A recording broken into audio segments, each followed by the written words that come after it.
Assalamualaikum warahmatullahi wabarakatuh. Selamat pagi, semangat belajarnya hari ini adik-adik. Di video kali ini kita akan membahas materi bumi dan tata surya IPA fase D kelas 7 kurikulum merdeka part 4, mengenal matahari lebih dekat. Tujuan pembelajaran di video kali ini yaitu untuk menjelaskan karakteristik dari matahari, mendeskripsikan proses terjadinya gerhana matahari dan jenisnya, dan menjelaskan peran matahari dalam kehidupan sehari-hari. Adakah kehidupan di bumi ini yang tidak membutuhkan matahari? Apa yang membuat matahari begitu istimewa bagi bumi? Nah, dengan perkembangan teknologi saat ini, ilmuwan dapat mengenal matahari lebih dekat dan lebih akrab. Mari kita mempelajari bintang besar yang menjadi benda langit terpenting dalam kehidupan di bumi. Yang pertama yaitu karakteristik matahari sebagai bintang yang paling dekat dengan bumi. Matahari memegang peranan yang sangat penting.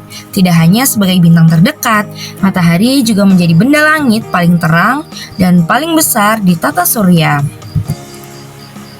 Meski demikian, ternyata matahari tergolong dalam bintang kuning kerdil dikarenakan ukurannya yang relatif kecil dibandingkan dengan bintang-bintang lainnya yang ada di tata surya. Berikut merupakan karakteristik dari matahari.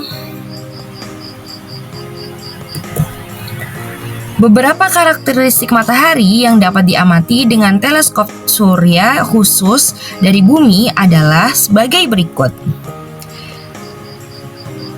Yang pertama yaitu bintik matahari, yaitu cekungan di permukaan matahari yang terlihat lebih gelap karena memiliki suhu beberapa ribu derajat lebih rendah dibandingkan dengan suhu di sekitarnya.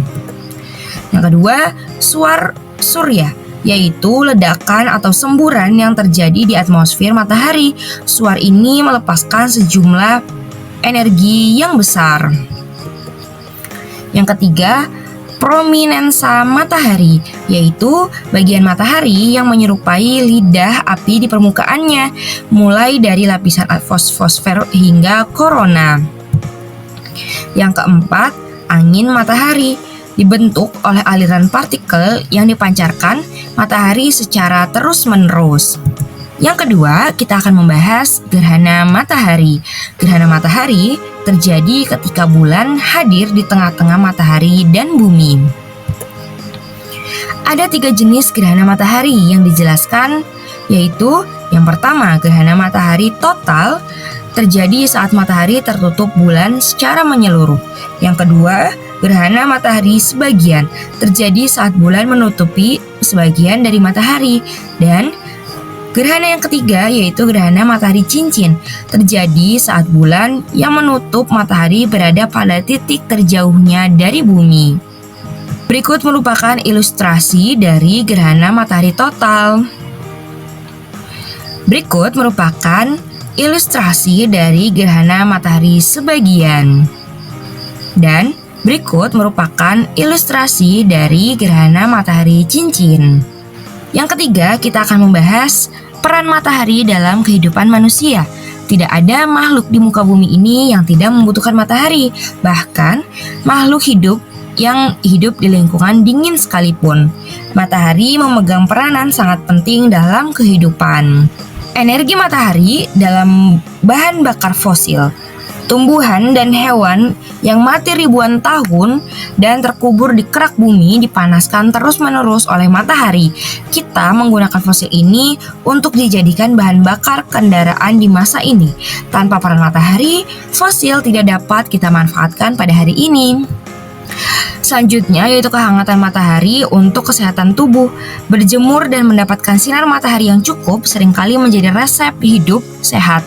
5-15 menit di pagi hari dipercaya untuk menyehatkan tubuh. Imunitas tubuh juga dapat meningkat dengan paparan sinar matahari yang cukup pada tubuh kita. Selanjutnya yaitu kehangatan matahari untuk bumi. Sinar matahari yang terus-menerus diserap bumi menjadikan bumi terasa hangat. Suhu yang tepat membuat kehidupan di bumi dapat terus berlangsung. Tumbuhan membutuhkan sinar matahari untuk melakukan fotosintesis. Selanjutnya yaitu gravitasi matahari menjaga bumi. Gaya gravitasi dengan kekuatan yang tepat turut berperan dalam menjaga kekokohan posisi bumi saat ini. Tidak hanya bumi, gravitasi matahari ini juga sangat berpengaruh pada posisi planet-planet untuk tetap berada di orbitnya. Selanjutnya yaitu matahari, hujan, dan angin. Tanpa matahari, rasanya mustahil terjadi hujan di bumi. Hujan turun karena adanya penguapan air di lautan dan daratan yang disebabkan karena adanya panas matahari. Uap air dikumpulkan di awan yang kemudian akan dibawa angin berkelana di langit, lalu turun sebagai air hujan yang membasahi tanah.